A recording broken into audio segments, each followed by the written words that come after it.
Greensboro, North Carolina. Thank you for coming out today. I think this is an historic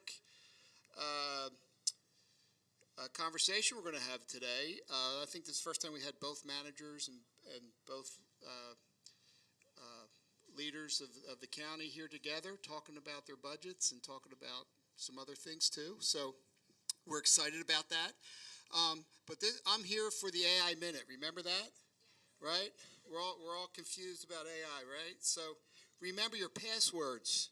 5 unrelated words plus your caps and symbols. So you want to make sure you use and keep changing that regularly, right? 5 unrelated words with caps and symbols.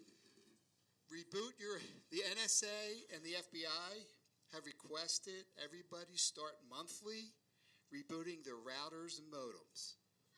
Okay? Because malware could be, they're estimating malware is infecting a lot of our modems and routers at home. So please reboot them monthly. So put that on a tickler list and just make it a habit. All right? So there is a AI coding class that Google and Kaggle, K-A-G-G-L-E, Kaggle, is putting on June 15th through 19th. And it is there's no cost, but it's for beginners. And it'll help you create agents for your business.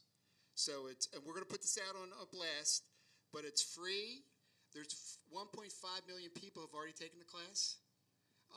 And you'll be a little expert. They promise you'll be a little expert after you're done the class. We'll see, right?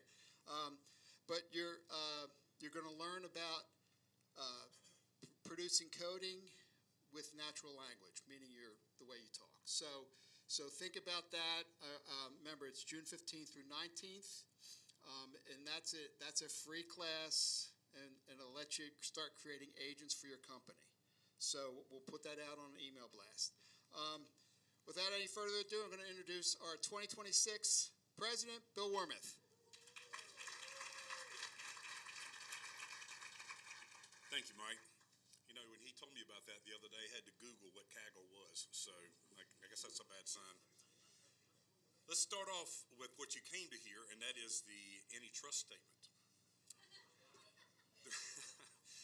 The Greensboro Regional Realtors Association is a not-for-profit trade association devoted to improving the business conditions of the real estate industry in our region. GRRA meetings and events often include real estate professionals and other industry stakeholders who compete with each other or work for competing businesses. GRRA is committed to conducting all meetings and events in a professional, ethical, and lawful manner, including in adherence to all antitrust laws. To that end, the topics for the meeting, the topics for this meeting will focus on advancing the interests of real estate professionals and consumers of real estate services, increasing competition, reducing risk for all parties involved in real estate transactions, and sharing insights on business best practices. The following discussion topics are always prohibited: agreements to fix prices, limit product or service offerings, allocate geographical territory or customers, and refuse to deal. Any discussion inconsistent with this policy will not be tolerated. Now, I want you to know that I have that memorized, but I didn't want to make y'all feel bad, so I acted like I was looking down to read it. Welcome to our May membership meeting. Today's sponsor is Fairway Home Mortgage. Misty Bowles from Fairway will be doing a drawing later in today's meeting. You do have to be here to win. I'm going to tell you, I understand it's we're staying for, so just a tidbit of information. We are incredibly fortunate today. We have got an amazing group of speakers and leaders in our midst. Greensboro Mayor Marikay Abuzuaiter, Greensboro City Manager Nathaniel Trey Davis, GRA's own Guilford County Commissioner Chairman Melvin Skip Alston, and the Guilford County Manager Victor Eisler. Are there any other guests here that I'm remiss. We have the Guilford County Star, Tax Department Star, Ben Chavis, over to our right. Am I missing anyone else? Don't be shy.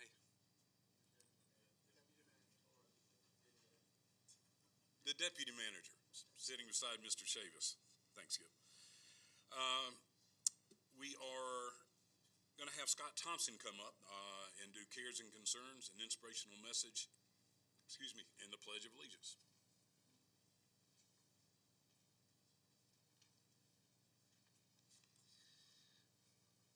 Good morning still. Check the time. GRRA extends its condolences to the family and friends of the following individuals.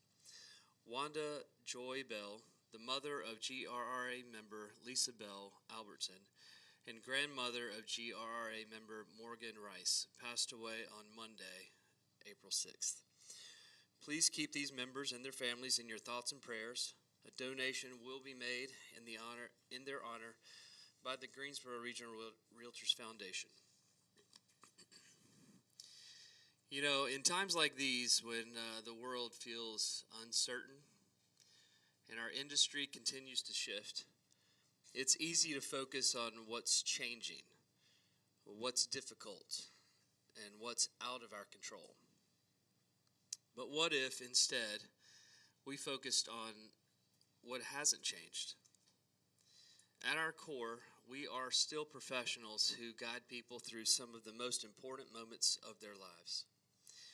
We are still trusted advisors, and we are still stronger together than we could ever be apart. Uncertainty has a way of testing us, but it also has a way of revealing who we are. And who we are is a community. A community that shows up, a community that supports one another, a community that chooses collaboration over competition when it matters the most. Because the truth is, no market shift, no headline, no policy change can take away the value of relationships, integrity, and professionalism. Those are the things that define us. There's a quote from Mother Teresa that feels especially fitting. I can do things you cannot. You can do things I cannot. Together, we can do great things. So as we move forward through whatever comes next, let's lean into that unity. Let's lift each other up. Let's be the steady voice for our clients and for one another. Because when we do that, not only do we navigate uncertainty, we lead through it. Thank you. And would you stand as we say the Pledge of Allegiance? I pledge allegiance to the flag of the United States of America and to the republic for which it stands, one nation, under God, indivisible, with liberty and justice for all. Thank you.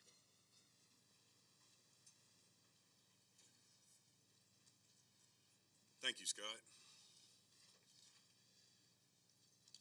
Okay. I'm going to do this sort of in a series of groups here to introduce our speakers. This is an incredible honor. Mike and I were talking just a few minutes ago, along with the respective managers, whether or not we've had a meeting with both city and county managers here anytime in the last years that I've been here. And we can't think of one, so this is a true honor to have you guys with us today. We've been working for several months to line this program up. We hope that it will educate all of you on the budgets for the city and the county governments. Today's luncheon format is going to include both of our guest managers giving us presentations on their budgets and priorities, and that'll be followed by a panel discussion with the managers, the Honorable Mayor Abuzuaiter, and Chairman Alston. So our first presentation is going to be from Guilford County Manager Victor Eisler. Victor Eisler, a Goldsboro native, has 17 years of local government experience, and he's held leadership roles in Durham, Forsyth, and Guilford counties. He holds multiple degrees in sociology, social work, and health administration, along with advanced certifications in public administration and civic leadership. His accomplishments include launching a foster care health clinic, securing USDA program credentialing for social services, and advocating for poverty reduction through the community education and policy initiatives. Following Mr. Eisler's presentation, we will have City Manager Trey Davis. He became city manager in October 4th of 2024, bringing a public administration career that began in 1996 in law enforcement. He later served as Assistant City Manager of Public Safety, where he helped establish the Community Safety Department and advanced innovative public safety policies. In 2025, he launched the Road to 10,000 housing initiative to expand Greensboro's housing supply by 10,000 units by the year 2030, including diverse, income-inclusive options and investment in supportive housing. I will introduce our other guests as soon as the managers have finished with their presentations. Mr. Eisler, if you will lead us off, please, sir.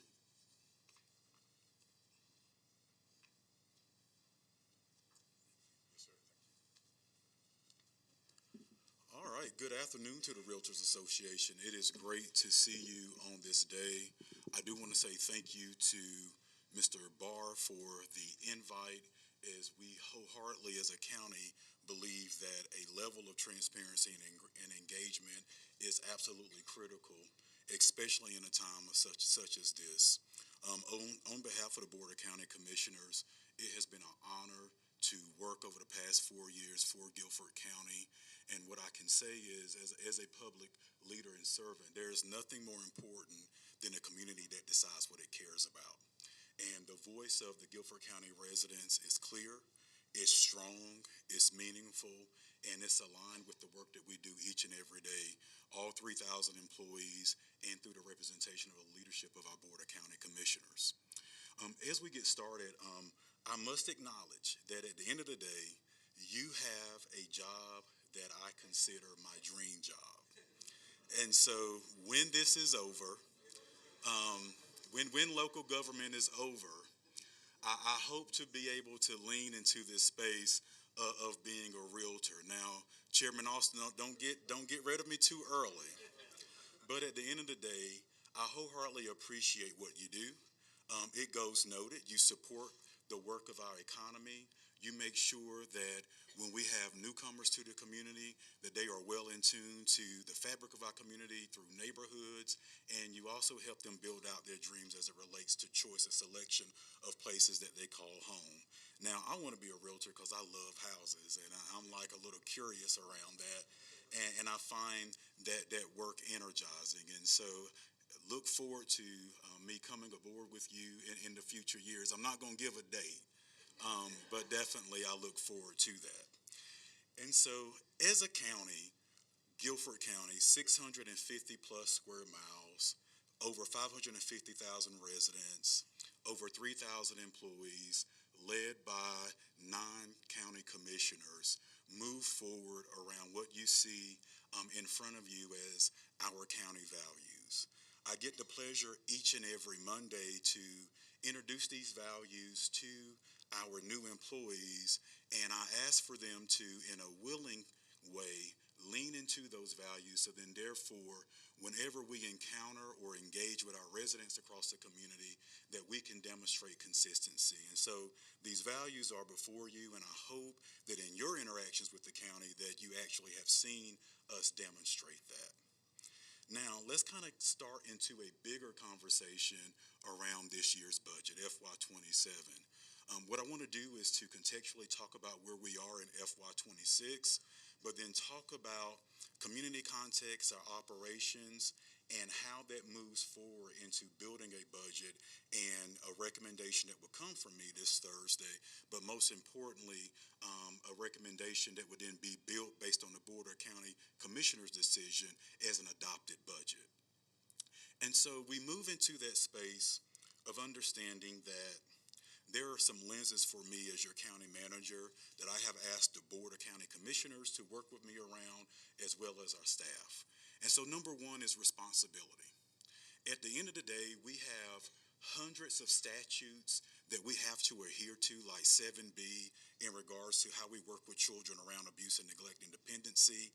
We have Statute 105, which is really popular right now, as it relates to reevaluation and the leverage of property tax. We also have Statute 160 that leads into planning and zoning expectations and what is considered a dilapidated property and what state and also local responsibilities we have in promoting safe environments through properties and parcels, but then also how do we move forward with exercising penalties to property owners that do not help us promote desirability. And so all those things within those statutes support mandated services. But then the other piece is we also recognize, based on community context, and we'll dig a little deeper later, that there are times to where your Board of County Commissioners will engage in non-mandated services. At this present time, probably about 8% of our county operations or budget goes towards non-mandated services. And what we want to make sure is that we rise to the call of action to the community, because each and every community is unique and those needs must be addressed, as typically the community sees the county and also the city as a safety net service. The other thing is a lens of reasonableness. I asked the county commissioners and the staff to lean into what is reasonable. What we know is that there is a lot to do.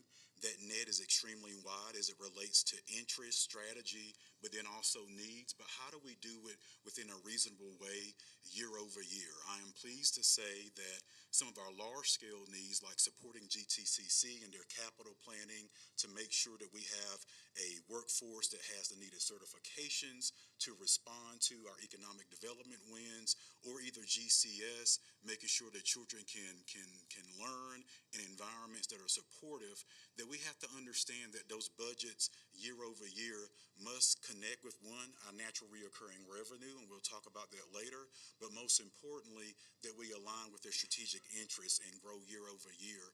And I'm pleased to say that for this upcoming presented budget, we have done a really good job at looking at multi-year budgeting at my request, which means that over 5 years, how do we help you, GCS and GTCC, smooth out your expense peaks and align with you and your strategic interests to meet your organizational needs. The other thing is we just don't do it because we think it's cool. We do it because return on investment and measurement matters. And so I hold staff extremely accountable as it relates to our performance metrics, and we make investments around things that we see impactful. And then last but not least, the county, in its place of being solvent, also being seen as what we say is a safety net to the community, we must do this based on our ethics and our values. And so when we think about budget development, I reference community context, operations, and strategy.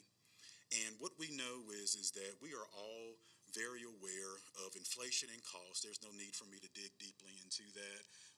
I know when I started pumping gas yesterday, I was extremely concerned. There's somebody in the room that transitioned to an e-vehicle, and I'm extremely jealous. But then the other piece is that we must recognize that North Carolina, post-COVID, and also based on our economic wins, the infrastructure as it relates to our highways and our Eastern Shore corridor in regards to transportation and the accessibility options that it provides, creates a lot of opportunity for in-migration, meaning population growth.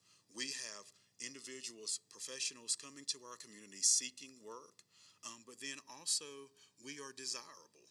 We are the state of mountain as well as sea. And guess what? You can live in the center of it all and get there within a couple of hours or within a day's trip. And so what we expect to see is a 5% growth decade over decade as it relates to our population that is 65 and older. Meaning that just like Florida, we are becoming more and more of a retiree state. Now, as realtors, I also know that you know this, because housing matters and type of housing matters, and I'll hold Manager Davis accountable to the development of that as it relates to age-friendly communities. But most definitely, we recognize that growth. We also have seen a lot of volatility with federal policy impacting, one, how we provide services, particularly food and nutrition, as well as Medicaid. I need you to know that with a 15% poverty rate, that in Guilford County, over 185,000 individuals are eligible or either receive some form of Medicaid or food and nutrition assistance. At over 30%, we have to make sure that we meet this new rigor of twice-a-year determinations of eligibility, but most importantly, we must continue to do it at a level of compliance as it relates to timeliness. Sometimes that's within 7 days or either 30. The other thing that we want you to know is that from a population health and well-being perspective, we are working hard in addressing infant mortality. We recognize gun violence is impacting neighborhoods and communities. Again, age-friendly. Also, access to early childhood services and child care, accessibility and cost is extremely important. Justice involved individuals making sure that they can re-enter back out into the community. And then most importantly, making sure that we close the gap with life expectancy. We have some disparities across our zip codes, and then also water quality. Some of our neighboring or community towns have been hit really hard with state-level inspections around water quality. And of course, with our municipal partners, Manager Davis, thank you for the conversations. We have leaned into conversations with PTRWA, which is the Piedmont Triad Regional Water Authority, along with our elected bodies, to continue this conversation around population growth, but also most importantly, water quality. And so, how do we tie it all together?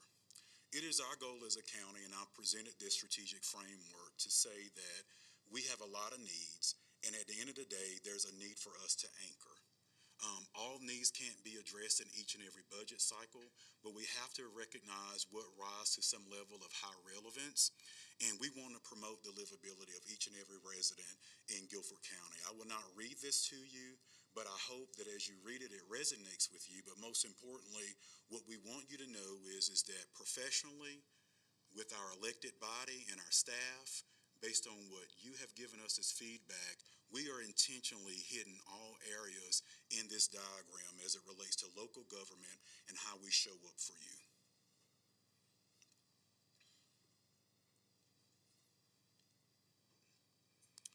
So let's dig a little deep into the numbers. So how do we do this?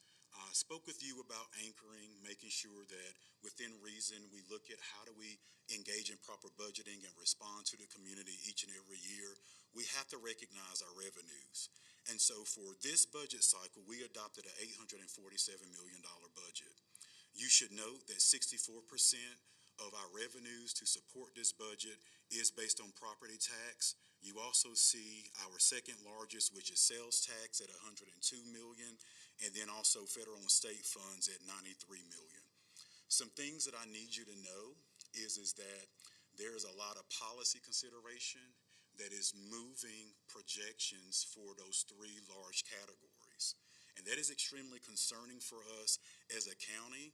We are a regressive tax state, meaning that property tax and sales tax are our primary sources of revenue. And as we think about state-level moratoriums or tax levies and caps, this fundamentally changes how we are designed to engage in budget development for local government. We will continue to be aware and keep a level of interest and advocacy around how this impacts us. But please note that different states capture revenues based on different proportions. But North Carolina, due to the cost of living, it is perceived that there's a need for us to look at a level of tax reform.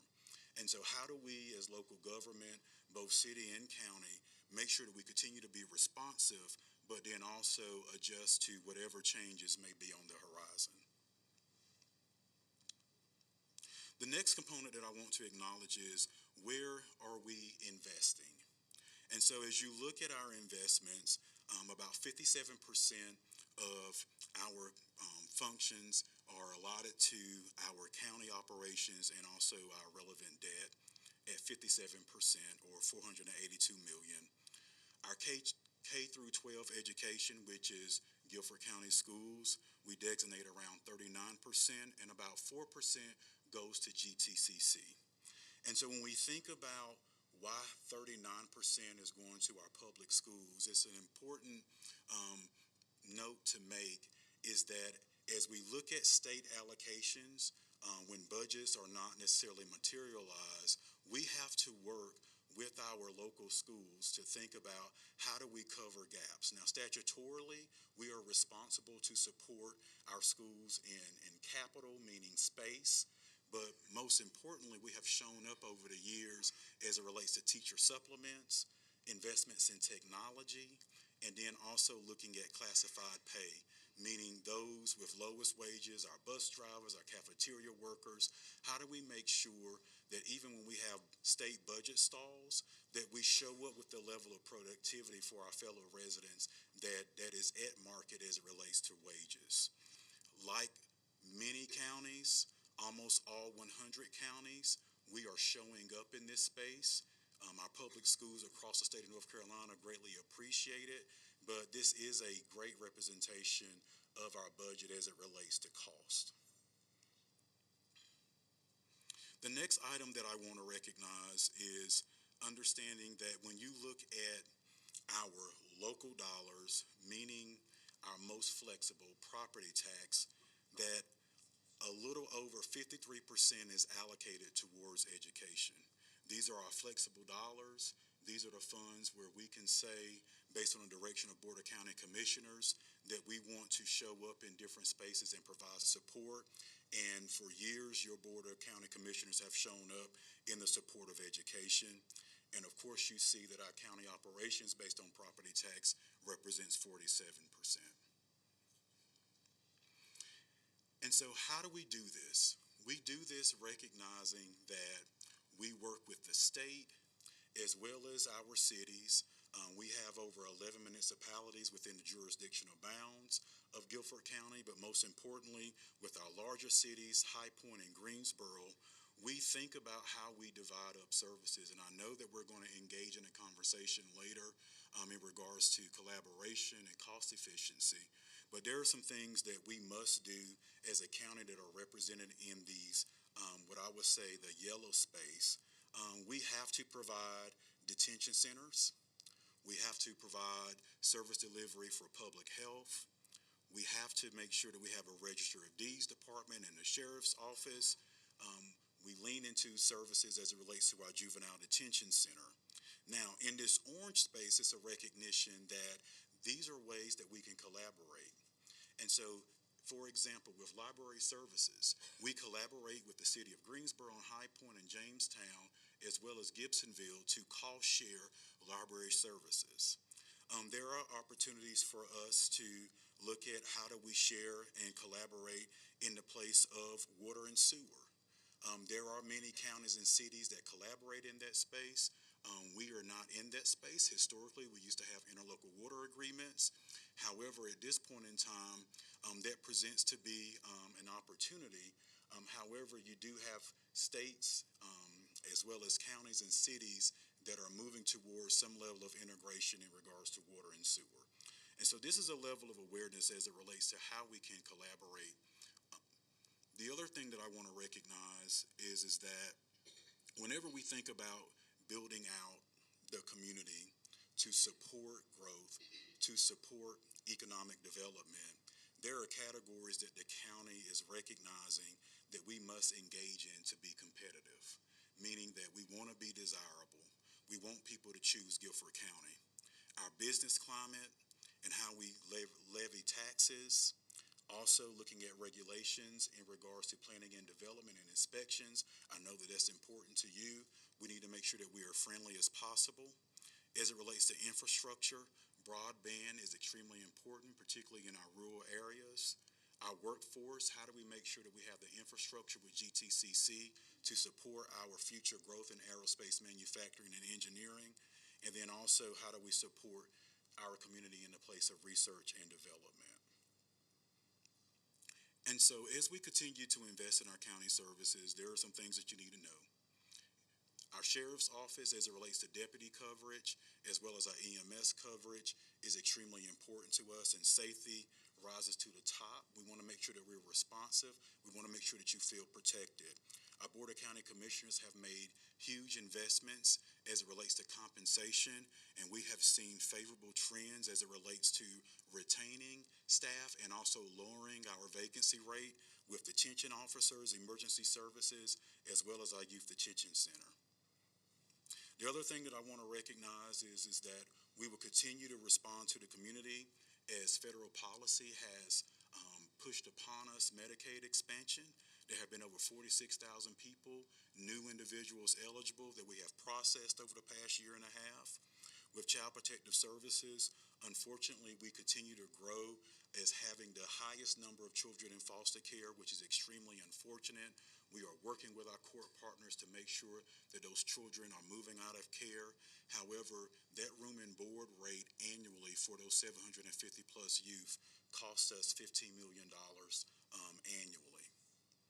And so how do we make sure that we can promote reunification or either guardianship or adoption? We have to make sure that community members answer to the call to do that. We are in the space of exploring and leveraging county dollars and leadership to look at homeless service delivery. In the upcoming year, it has been my recommendation during our workshops for us to lean into looking at additional ways around street outreach, as well as looking at family shelters for the entire county. It's important to understand from a place of economic development as well as just humanity that street outreach creates this space of connectivity to move people from a level of distress then to some level of supportive services. As you know, when you think about our downtowns, we see it, we feel it.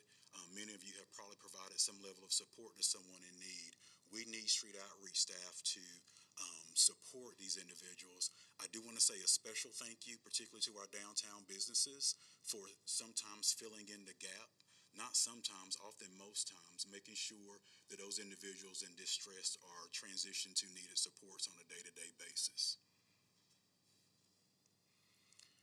Regionalism. I referenced many of these things earlier, but this is on our radar. We'll continue to work in the space of transportation, water and sewer, understanding our growth in housing in unincorporated areas. That is extremely important.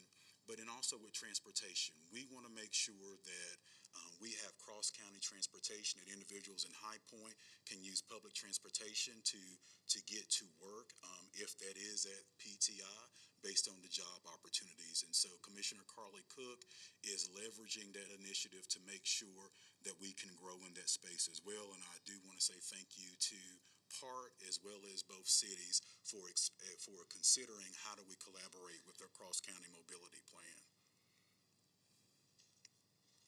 We are serious about being in this space as it relates to water and sewer. We recognize that you know oh too well that there's a lot of land development opportunity in Guilford County that impacts you directly as a realtor. Those opportunities are among us. We have to think about how do we expand water across the entire county. Data shows that out of our 7 most populated counties, that we are the 3rd lowest as it relates to the number of residents per square mile. Meaning that per square mile, we have around 800 residents out of our 650 square miles. When you look at counties like Wake as well as MEC, that number is around 12 to 1,300.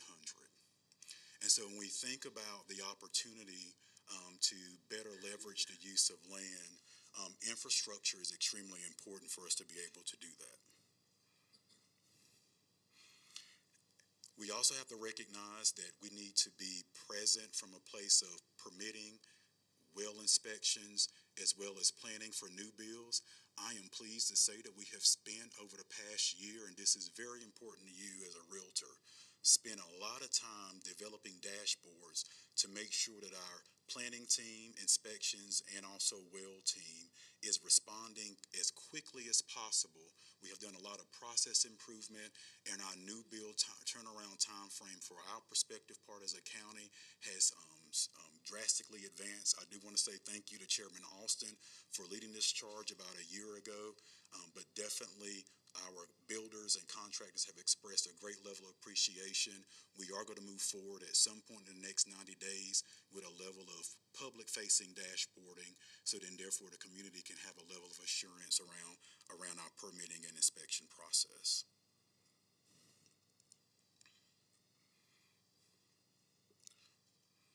And so as we continue to have this conversation, some things that I want to recognize also is desirability.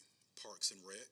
Your Board of County Commissioners just adopted our Parks and Rec department to be an active park system. So look forward to future, hopefully, investments in our parks and trails as well as amenities. And we'll lean into this space, but we also recognize that it assists you in overall development and selling of homes. Some things that we want you to know as it relates to debt service. We have in 2020 as well as in 2022 received from the direction of the community the ability to move forward with our $2 billion bond package to support capital for our schools. As we continue to support this bond package, a little over $80 million is needed based on a 2% escalator year over year to make sure that we meet the debt service peaks. What you see before you is what has been shared over the past several years as it relates to how we would do this. We have had a lot of ribbon cuttings and a lot of celebrations as it relates to the new schools, and I'm extremely proud of the work that has moved forward. But as we move forward over the next 10 years, it's important to understand that how we honor this debt service plan as a county is extremely important. And so in FY27, you will see our strategy to do that.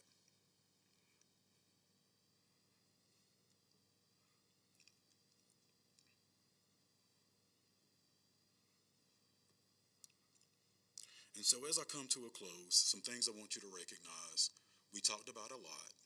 I hope that you can see that at the end of the day, we are vastly looking at the conditions and the context of the community. We hear you as it relates to your interests. We support you in regards to your work. But most importantly, we'll come together with a recommended budget from the manager on this Thursday. We'll move forward with a budget public hearing on the 4th of June, and then hopefully an adoption of our budget for FY27 on the 18th of June. And then we will start July 1 with the move forward plan with that budget. We did move up the date from the 21st to May the 7th because we recognize that with this being a reval year, it is extremely important to get public feedback. And so please make sure that you reach out to your Board of County Commissioners, the manager's office, but then also attend our public hearing to provide feedback. As the chairman says, we will be there until we are done. And so with that being said, I appreciate your time, and Manager Davis, the floor is yours.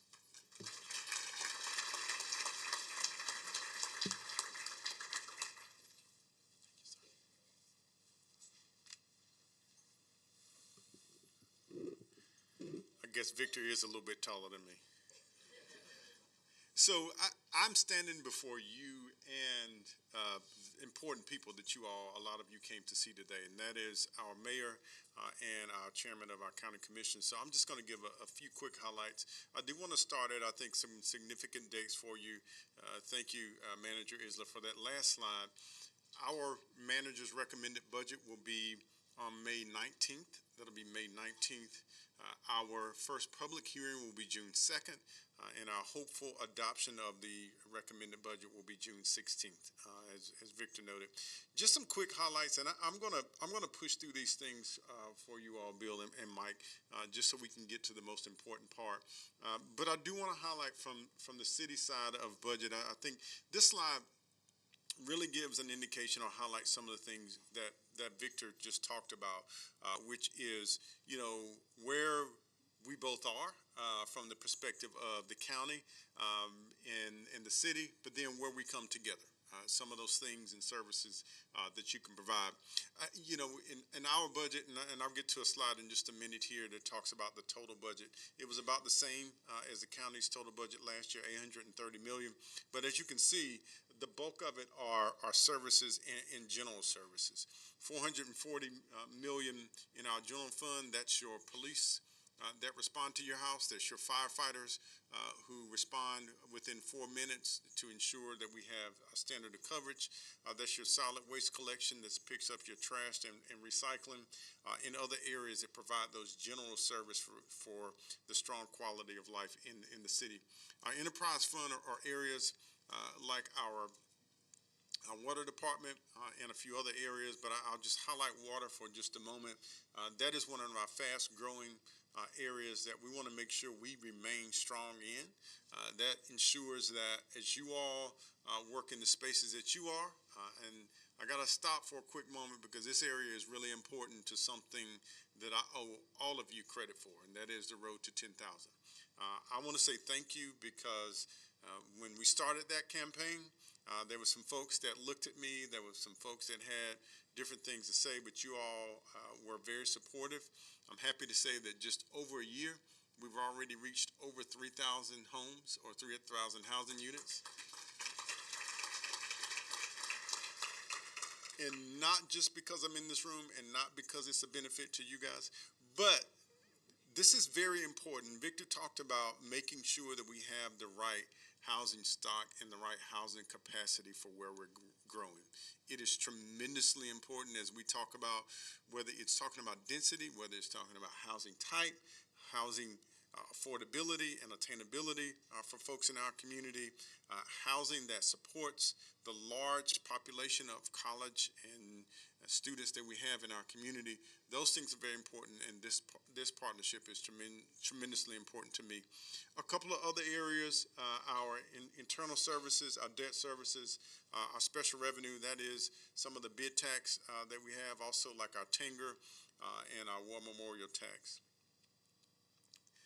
And again, I want to highlight, where you see the bulk of our general fund. Again, the general fund was that largest area, but that's in public safety, our infrastructure areas, our debt service, community service, and our general government. And our strategic priorities. I want to land here before I step down and give space to, again, the important people here. So this year we did something new. I've been in local government since 96, and I've seen a lot. I want to recognize this relationship that I'm excited about with the county manager. Early on in my career, probably the first 15 to 20 years of my career, I was a person who encountered people on the worst day of their life. And now in this space, I get to partner with one of those people that I took those people to, because he's an expert in health and human services. He's an expert in that area of working with folks to find the better space in their life. So that's just kind of a snapshot of how I see this partnership kind of marriage between me and Victor. I don't know who's the better, but you can tell me later. So what we did this year with Greensboro City Council is really took a look at, I hear this thing all the time that who do we want to be? Where do we want to go? What do we want to look like in 10 years? So we began to ask ourselves some of those questions. We began to ask ourselves, how do we strategize and chart a course for the next 10 years? And we landed on Vision 36. Mike, I'm going to hold you to it. I'm hoping I can come back and have a much deeper conversation about this. But really what this does for us, and this is important when we talk about budget, it gives us the opportunity to have a framework to outline where do we want to be in the next 10 years? So when we're looking at whether it's proposals, we're looking at how we shape our budget this year, we're looking at how we forecast things out.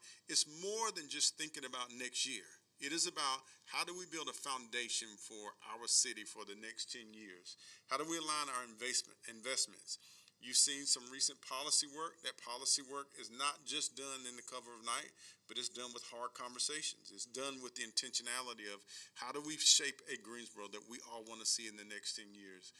And finally, and this kind of lands into place, and I'm going to turn it over in just a second, but this is really so that we can show transparency and that accountability that you all are looking for from your local government when you think about budget, when you think about investment, when you think about opportunities, when you think about bonds, and all the things that really make up how we spend our funds that you all want to know. This is the framework for what we're doing. And I'm going to turn it over and open the door for the important folks.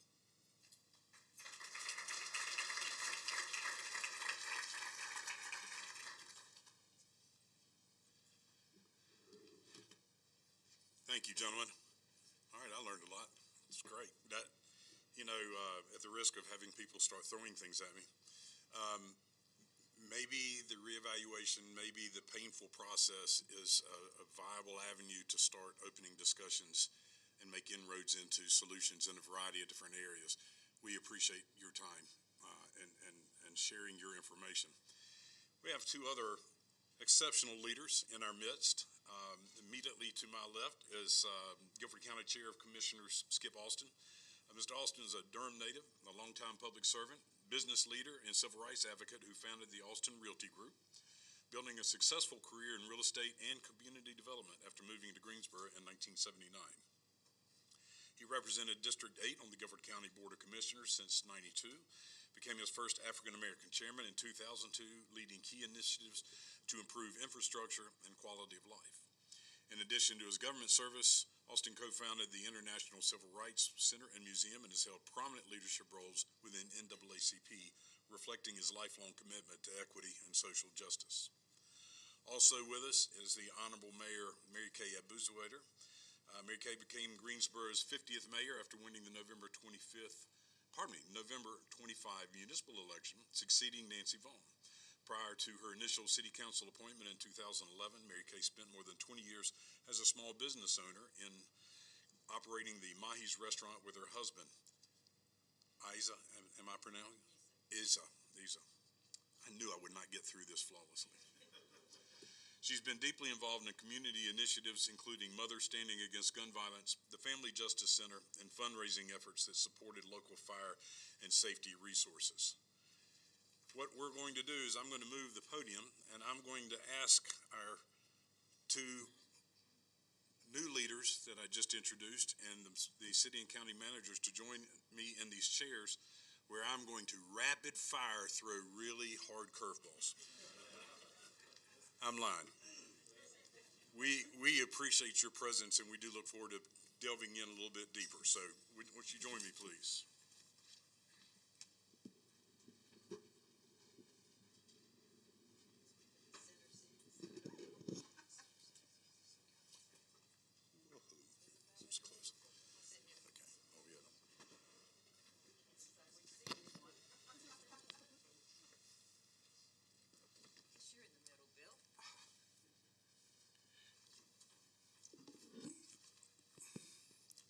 Does that make me actually the most important person sitting up here at the front? That's what I thought.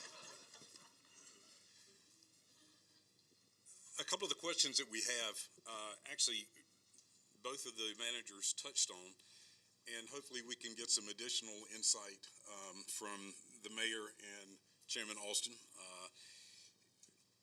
Both of you, the managers, made reference to coordinating, and that's sort of what I was talking about before, and maybe this reevaluation has opened some channels of communication. Considering the phased, and I'm going to go from right to left, if everybody can maybe just give maybe 90 seconds or so in a quick response, that would be great. Considering the phased realization of new revenue from the reevaluation until fiscal year 26-27, what cooperative bridge strategies are the city and county exploring, such as phasing or utilizing reserves to address immediate community priorities effectively until the full revenue is realized? Mr. Eisen? So a couple of things. What I would say is interlocally, meaning how cities and counties and towns work together. The impact doesn't always have to be associated with leveraging new money. And so when I say that, it's important to understand that there are times to where we need to sit down and lean into some conversations as it relates to how are you issuing RFPs or funding for certain services, particularly as it relates to the unhoused. Both municipalities receive federal dollars to support the unhoused. Guilford County, we do not. And the question then becomes, well, so what are your funding plans, and then what are the county's interests? And so that materialized to looking at how can we further leverage the local investment by making sure that for us as a county, we then look at an area to where that investment may have not been greatly made. And so that's a point of consideration, is that sometimes it's about realigning those existing resources resources and looking at how you issue your request for proposals to make sure that we spread between all of our units of government matters of interest or either priority areas to then make sure that we leverage the existing dollars as much as possible. All right, thank you. Let me say this. The main thing what we're looking at as far as Guilford County is concerned is service. What services do the citizens of Guilford County need, and what set of services do they want? And we have to also consider the growth in Guilford County. Right now, Guilford County is the most prominent county in the whole state. We got 27,000 more citizens that's coming to Guilford County. Okay, we have to start preparing for that now. We can't wait until they get here and start to be preparing for it. So we have to look at this year's budget. How do we budget for the number of people that's going to be coming here needing services, occupying our schools? 27,000 new jobs. If you look at the fact that that's one job. Now, when that person take that job, will they bring a wife? Will they bring 2 kids? Okay, if they bring 2 kids, that's 50,000 more kids in our school system. Okay, our infrastructure. The services have to be there. Right now, the EMS, you call EMS, they can get to you in 9 minutes and 54 seconds. Okay, we don't provide the services for our EMS to be able to get to you quicker because of the growth. Is it okay for them to get there in 20 minutes? If you have somebody that's having a heart attack, no.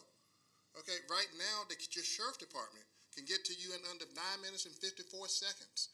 Okay, is it all right if we don't give him more officers because of this growth for him to get there in 20 minutes and somebody's knocking down your door? No. So it's all about service, DNS services. 27,000 more people coming. We have to be prepared for them. And that's what we have to look at as far as the money that we need in our community, in our budget. It's all about the service that we have to provide for the citizens of Guilford County and that you want, you deserve, and that's what you're looking for your county government to do. And that's how we're looking at our budget, about service to you and the other folks that are coming here, because they're coming, and we have to be prepared for them.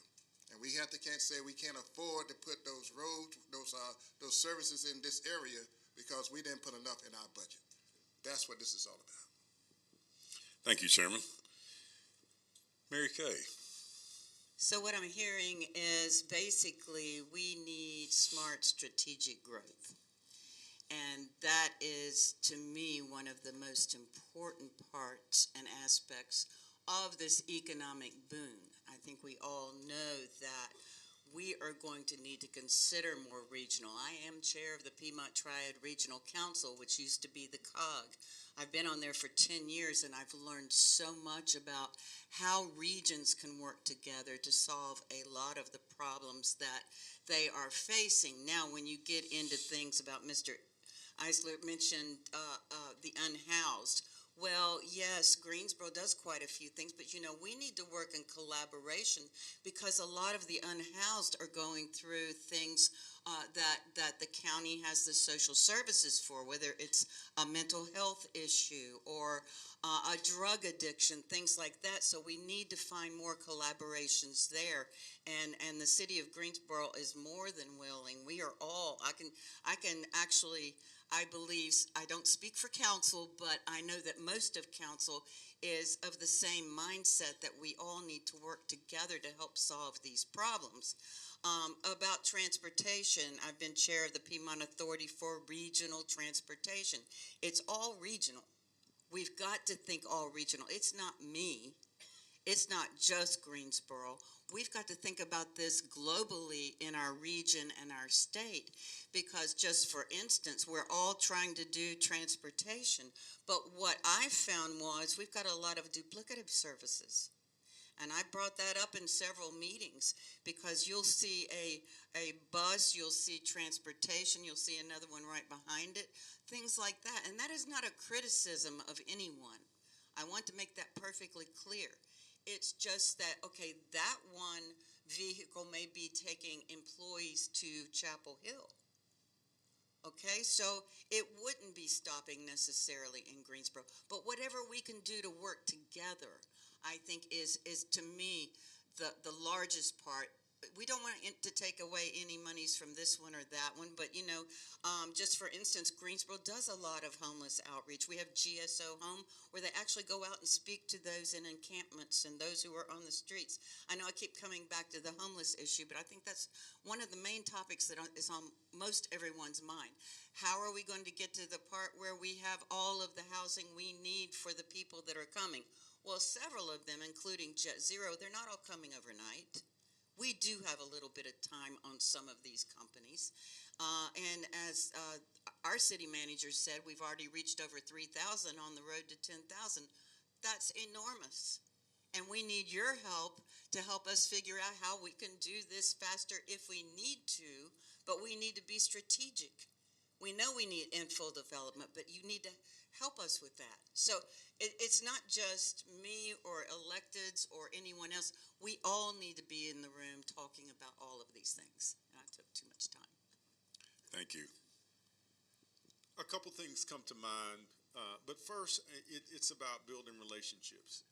All of you that are, you're in your profession in the field you're in, the most successful part of it is the communications and the relationships that you build. And so, Victor and I often have these conversations, but, one of the things that he and I have been very intentionally working on is those relationships amongst the staff that support us. And so, and my hope is, and he and I have had this discussion, is that in the near future, you'll continue to see more definitive codified agreements between the two entities.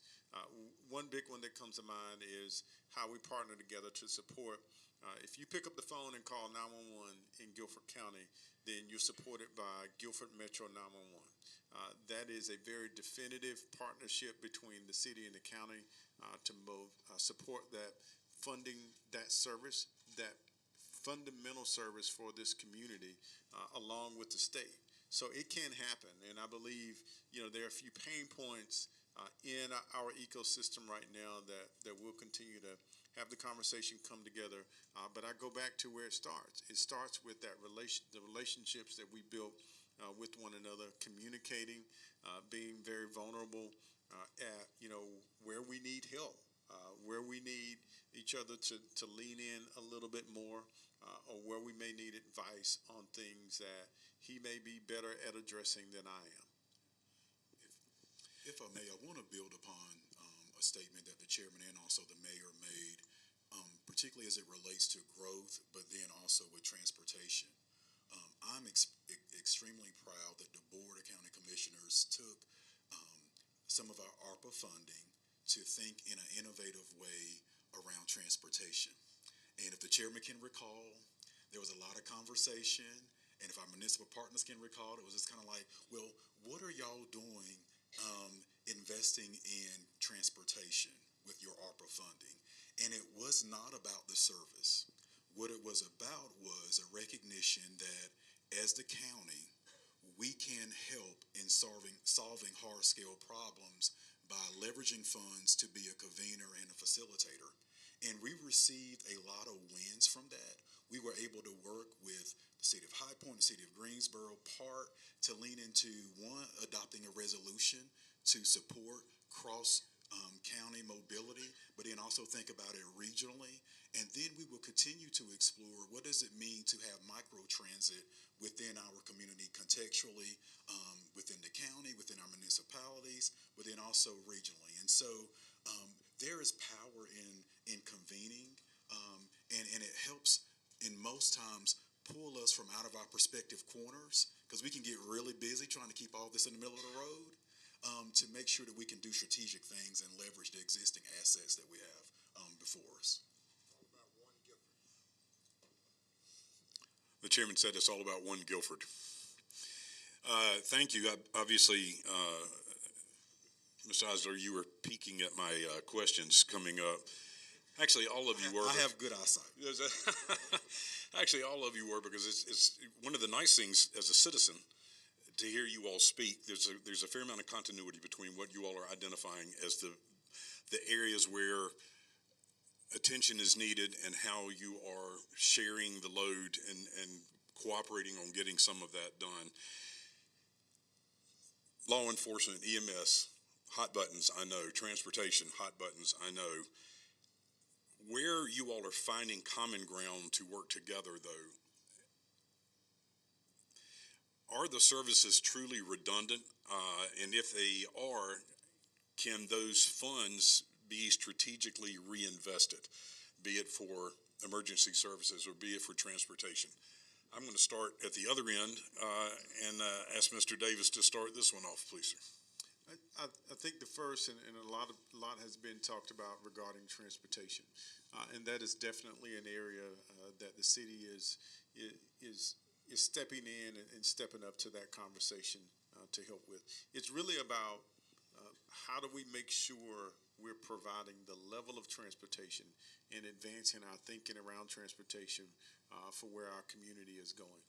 And you think about the job market that's coming to our community, at the same time, the residents that we need to erect in our community.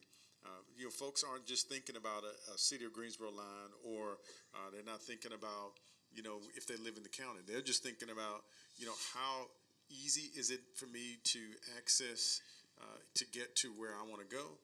Or is there a public transportation option for me in those areas? So, for me, really, this is probably the best topic to talk about when you think collaboration, and we're ready to be at the table to do that. And we've all been studying the TDM model, which is, the transportation, and I know the City of Greensboro, in part as well, have pilot programs going on for microtransit, which would be like a ride share. And it's going to be a ride share, but it's only going to cost like $2 or $2.50 for those who need it. I think the biggest thing, and what I was talking about, strategic growth, we need to make sure that as we grow, or as we are asked to be annexed in, let me put it that way, or growing no matter which way in developments, and you all are concerned about real estate, we need to make sure we can provide the services that the people need. For instance, the bus transportation. For instance, the fire, the police.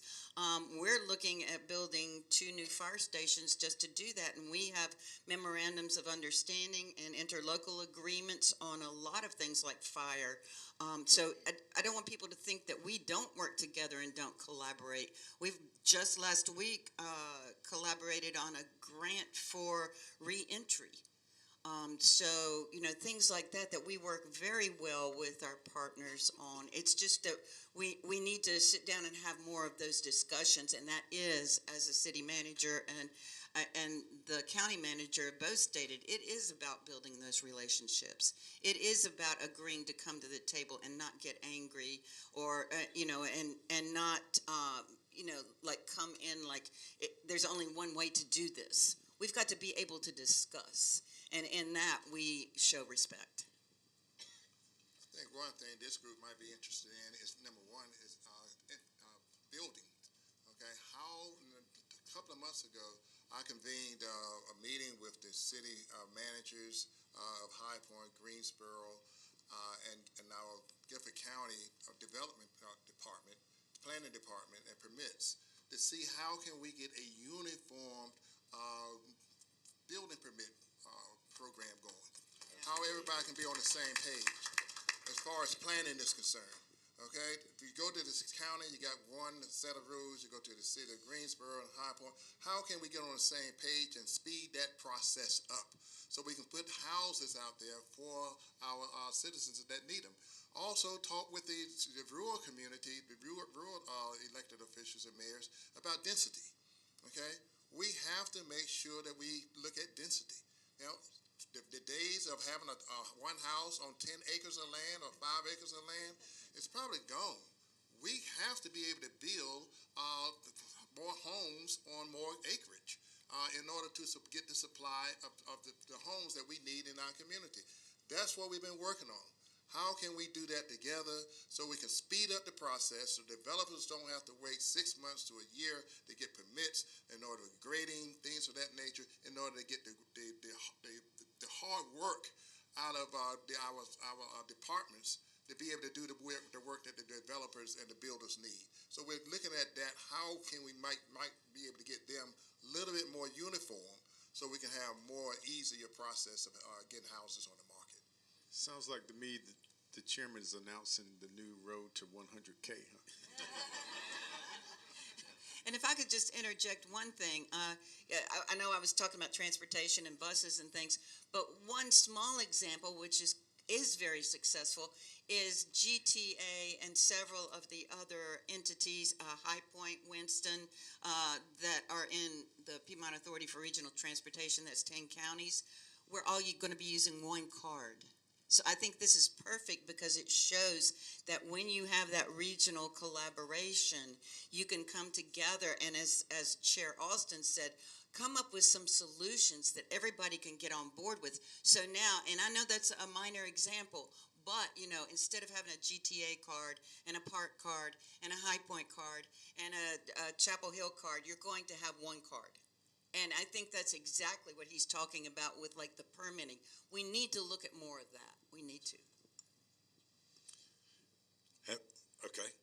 Well, once again, in this case, the chairman to my right peeked at my card. So my next question was, our membership's keenly interested in cohesive regional housing strategies, and certainly one are some of the roadblocks that have been found in the permitting, the inspections, the planning, and that sort of thing. So provided, I guess, county and city, everybody's speaking on the same level, even if it's through gritted teeth, that certainly is an elephant in the room. So I think like a realtor too.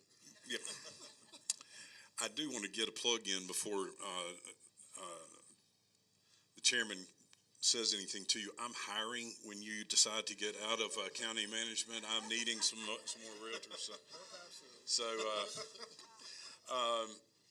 So with that in mind, I do think that was great information. I want to go back to one of the things Mayor Abuzuaiter mentioned, but I'm actually going to start back, if you don't mind, Mr. Iser.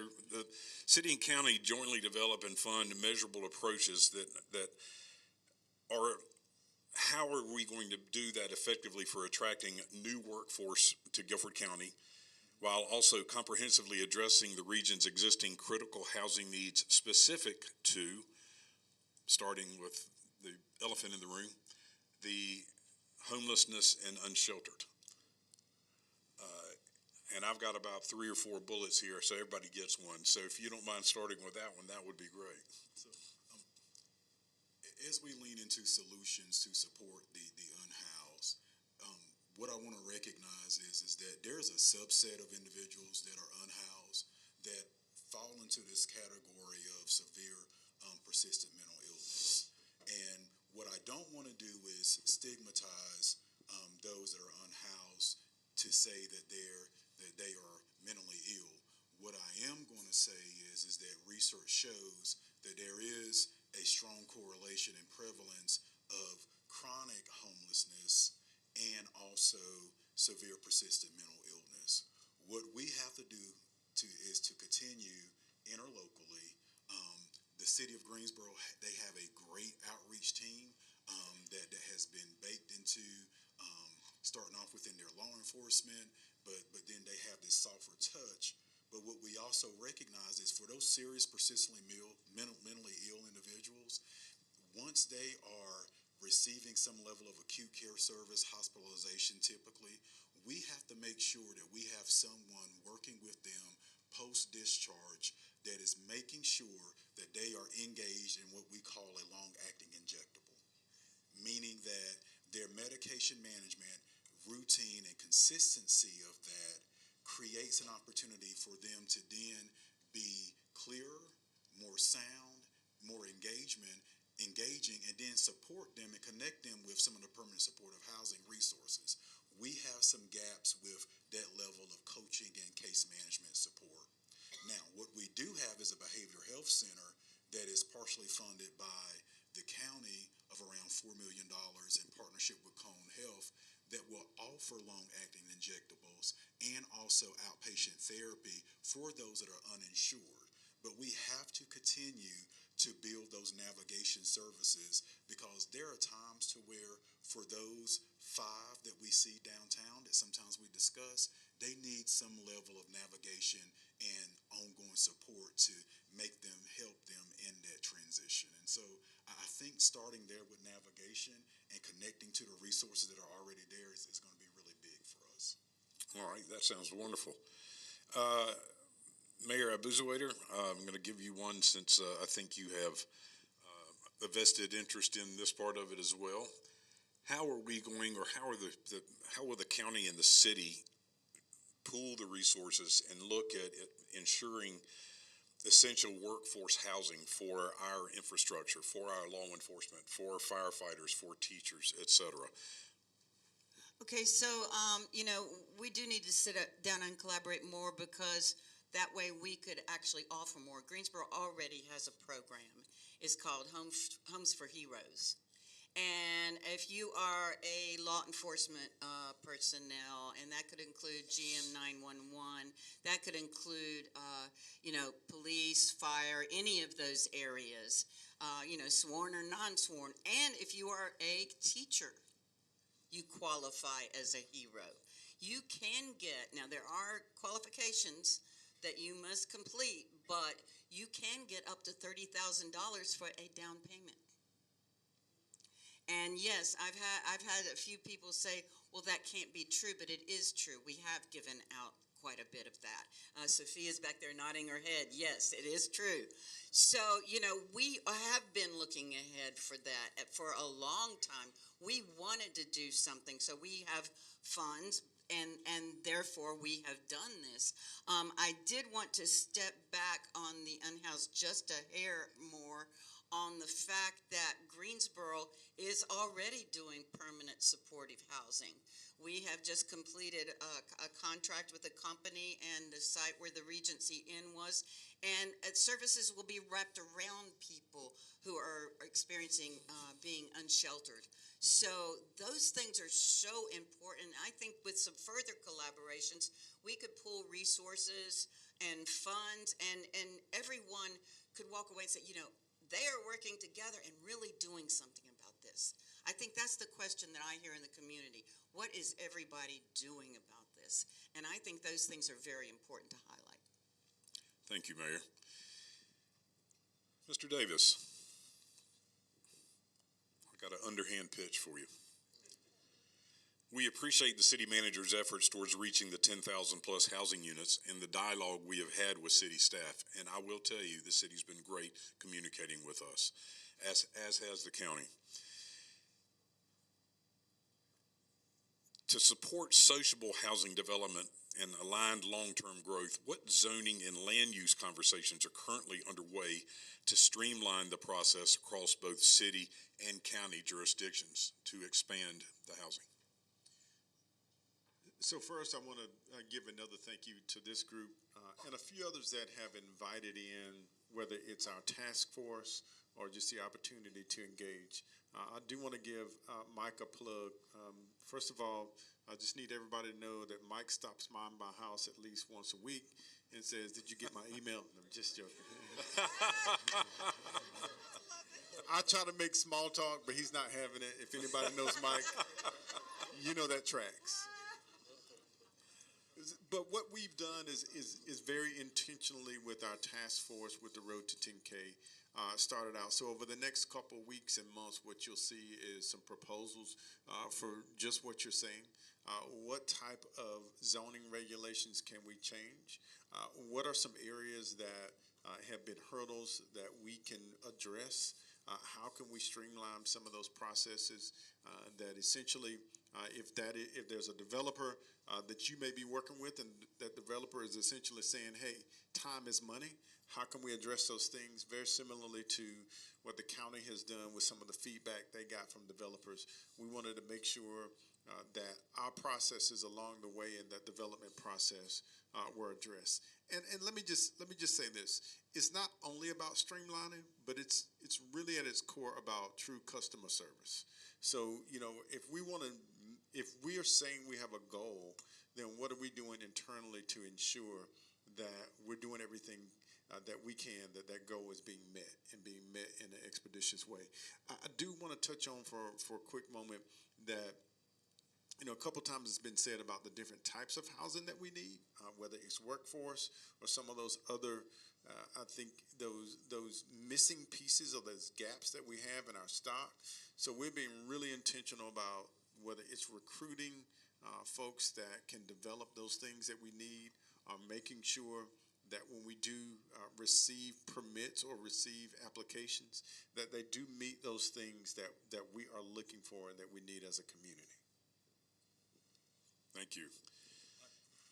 Yes, sir. I want to add, and I'm going to give a little sneak peek, and so Chairman, don't smack my hand with this, and as it relates to Thursday, but we have been actively listening to a variety of our neighborhood as well as community associations in our unincorporated areas in regards to planning.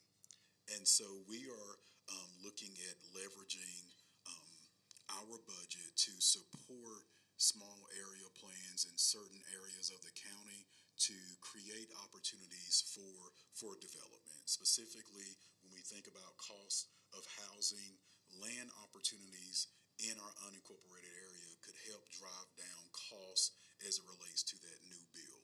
And I have also been unapologetic about this, and Manager Davis will attest to this, that as we think about regionalization with water, I said this earlier, how do we think about getting back to interlocal agreements to where water and sewer is accessible in unincorporated areas? Because the reality is, based on soil types, a lot of the parcels that developers are looking at in unincorporated Guilford will not perk. And so when we think about where people are coming in future years, what we don't want to do is make the investment with the economic incentive, both within our municipal investment and county investment, and then they go live somewhere else. We want those homes built or those residencies determined to be in Guilford County. And so as we think about interlocal agreements, access to water and sewer, small area planning, the county is well aware and willing to explore how do we further move into that space.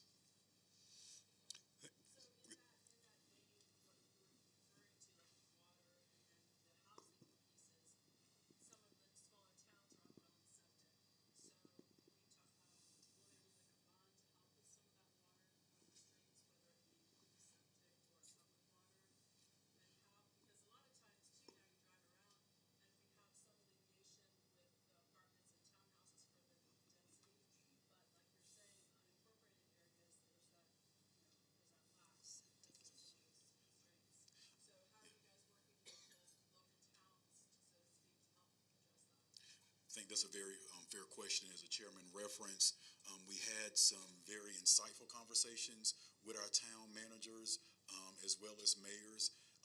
And one thing that the chairman referenced was we want to honor the uniqueness of your community, but we also want to know how do you want to grow.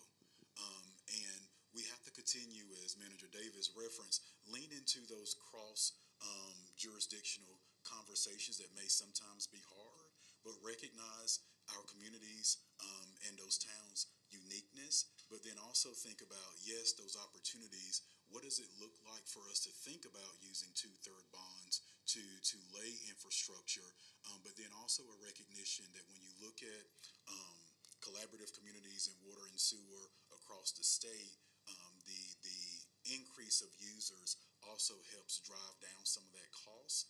And so we have to start looking at those projections as well. And so we are actively engaged with PTRWA and leaning in to think about what is our prospective role as a county. I want to thank you for that question. I do want to say, and while we're here with this group, I'd ask for a little bit of help from you all.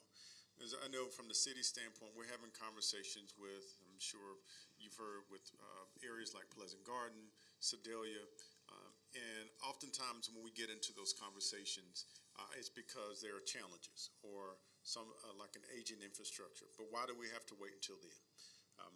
And also there are other state and regulatory restrictions that really prohibit us when you're talking just residential. What I would say, and the help that I would ask for from you all, is we start lobbying collectively and combine our forces together to lobby to our state that some of those restrictions that may be a barrier between the cities providing whether it's an incentive or these type of infrastructure for our unincorporated areas, that we not just be limited for the quote economic development or commercial. Because we know that one of the pain points right now is what Manager Isler is talking about. It is residential. It is housing and the need for housing in all of our areas. And, as we grow, we will need to make sure that we're on the same page when we're lobbying our legislators at the state. Thank you. I thought I was going to come and get lots of questions answered, but y'all are just giving me more questions that pop into my mind. So, yeah, that's good. Let's move off of that part of it and work with some of what monies we already have, in theory. How much of the $2 billion in general obligation bonds for school construction has already been issued, and how long will it take to repay them? And so, with that being said, to date, a little over 800 million accounts for where we are with expending or either encumbering for those bonds. As I showed in the slide deck, we will continue to work our debt service plan, which extends into 2040. I think it's something to note that when you look at any county and debt service has its peaks to where it is high, and as debt roll off, you think about doing other things. We have to recognize in Guilford County that the $2 billion bond package was a response to debt or either capital needs, whether it was deferred maintenance or either new expansions that I would say was extremely compounded and delayed. And so what we don't want to do in future years is to punt that level of fiscal demand simply known as infrastructure, which is our statutory responsibility for our public school system, decades over decades. And so what you will see is a recommendation for me, probably moving into the 2030s. How do we then incrementally look at debt service, issuance of debt to continue to address the capital needs for public schools, but then also understanding how do we incrementally address capital for the county as well. Incremental strategy is the best strategy. What we don't want to do is look at delayed needs and then you factor into inflation, and 20 years later that cost has doubled. Incremental investments over time is the best approach. Actually, peeking at my cards again, you actually identified one of the components of this general equation that we're all feeling a pinch right now, and certainly in the school construction and maintenance. While trying to navigate the current challenges that we already have before us, we're looking at unprecedented increases in cost, manpower shortage, funding, ongoing programs that are going to be beneficial both at the county and the city level. I know everyone, I'm sure we all would like to know that you all were going to get a check immediately upon declaring what the new tax rate and everything will be. But since there's going to be a delay in getting those funds in and that sort of thing, with us already facing some of these challenges, what is being done on the city and the county level to address the needs before, in essence, some of the funding becomes available? Well, it hadn't been settled yet whether or not we're going to be able to implement the new tax rate or not. Might come down probably the next couple of weeks. But we're prepared for that. We get about 1.5% increase in our tax base every year. This year we generate about $11 million, $13 million more.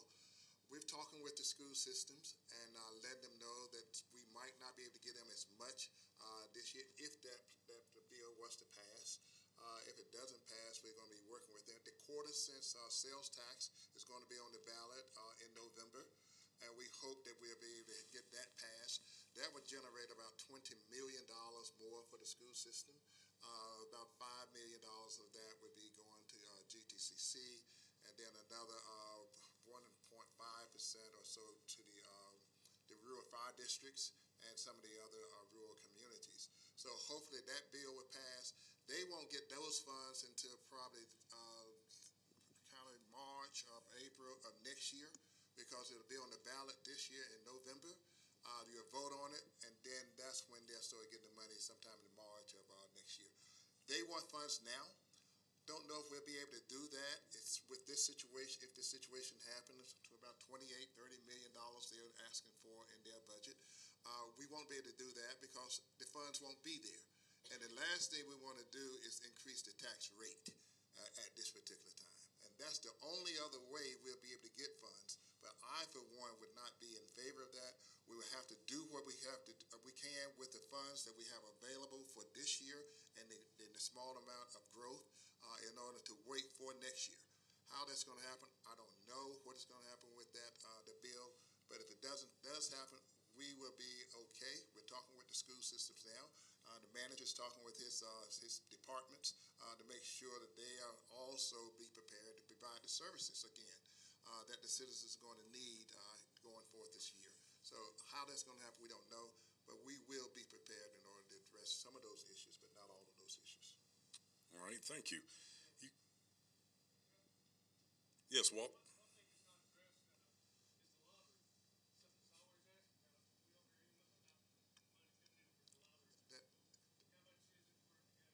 The money coming in from the lottery, and you all can correct me on this, it was, when it first started, about $12 million a year that was coming into our school system, okay? Now it's dwindled down to about $4.7 million that we get. The state is keeping most of that money now and not giving it to the school system like we were sold that the lottery be for what? Schools, okay, educational lottery. But the money is not going to education, it's going to somewhere else that the other legislators wanted to go to. But we were getting $12 million, but right now, this year, we're slated to get about $4.7 million worth of it. That's all. But it's in the state's hands. Thank you, Chairman. To the guests to my left, how can the city and the county best align investments in education, for example, GTCC, as has been previously mentioned, and the necessary infrastructure to ensure our local residents, our local school children, et cetera, are emerging trained well for highways jobs and ensuring the economic growth provides broad community benefits. We have all these wonderful businesses coming in and expansion in the fields, but we need how, in 8 words or less, how is going to be the best way to align the investments to do that? So, I think we're already aligning quite a few of the investments. I think, Guilford Tech has the workforce. There's the Aviation Center. There's, oh my goodness, North Carolina A&T State University. We've been over there quite a bit. And, trying to get the students to stay here is the biggest hurdle. And I've been, and I know several of the staff have been to A&T. What can we do to keep you here? Because we do have the workforce. It's just getting the students to stay here. It's getting people who are in the community to go for another career.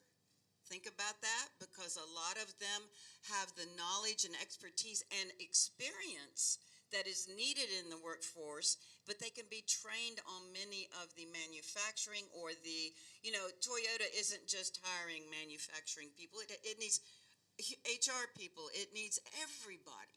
So all of those things, and the last I heard, they had hired over 1,200 people from Guilford County, so, amazing. So all of these things, but, we've got to even start much younger. I know there's a program called NC Spark.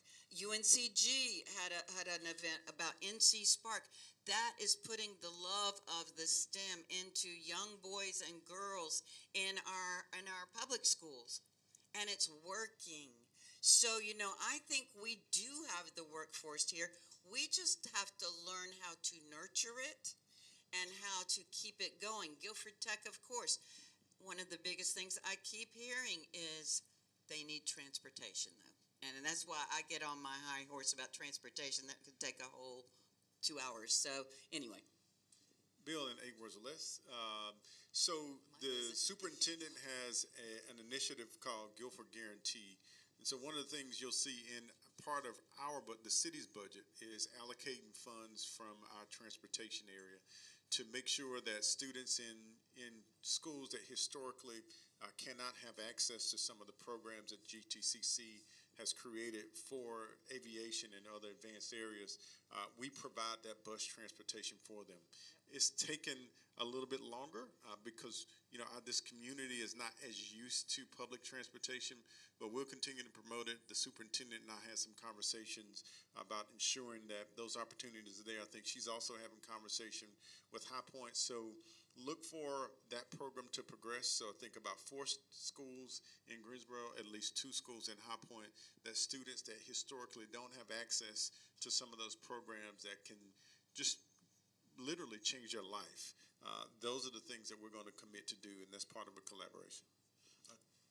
Yes, sir. I do want to add as it relates to GTCC, and I love this job, y'all, and I really love when we can do impactful things. One thing that I asked for the superintendent of Guilford County Schools as well as the president of GTCC was to work with our budget team on multi-year budgeting. And so based on your question, we are in unprecedented times as it relates to cost. I am extremely pleased to say that when we looked at our multi-year budgeting process for GTCC, we looked at, number one, staffing growth and needs. We also looked at what do they need year over year for just general operating growth, but then also, most importantly, their debt service needs to address new builds such as the Aviation 2 campus, health sciences space that will be built out in High Point, remodeling in certain spaces across the entire county. As you know, they're not in just one space.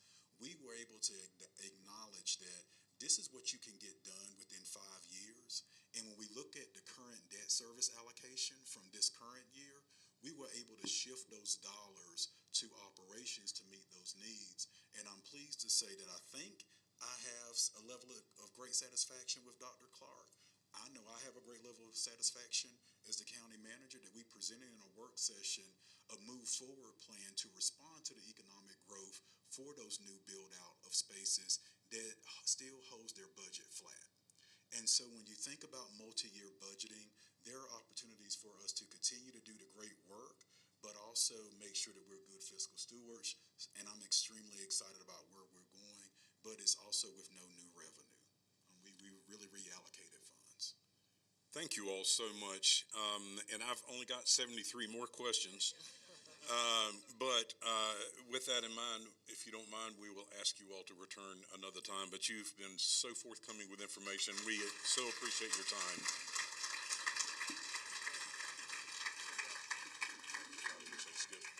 Thank you so much.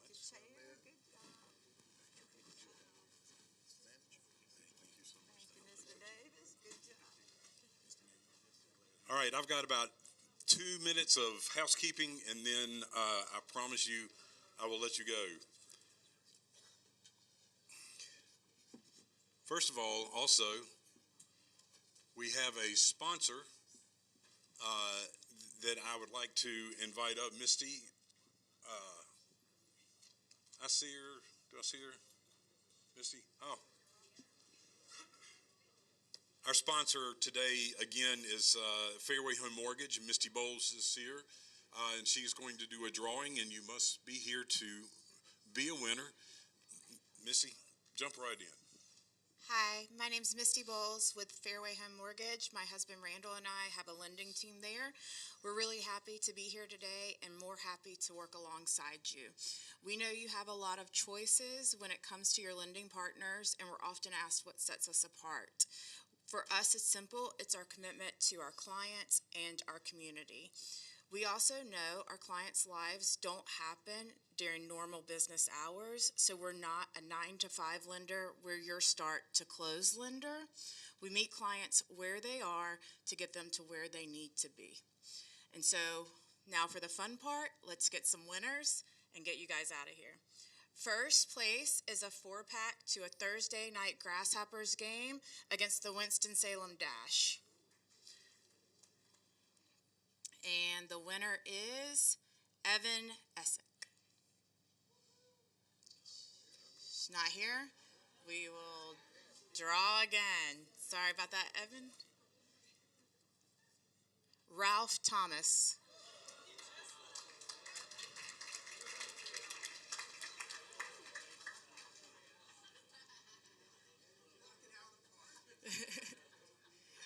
Yes, stop by and see us right outside and grab your tickets. Second place is a 2-pack for wine and charcuterie to Grapes and Grains over in Revolution Mills. The winner is Wayne Young.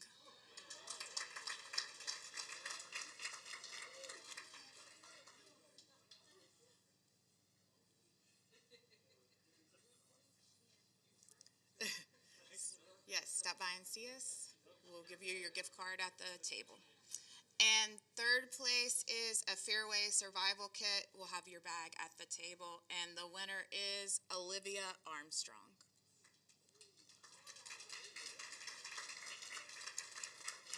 Yeah, thank you. And if you have any questions, stop by. We're right outside. Thank you, guys. Misty, thank you. Everyone, thank you for coming. I have quite a few announcements, but I tell you, we're just going to put them on the website, so please look at them. Unless y'all want to stay another 30 minutes.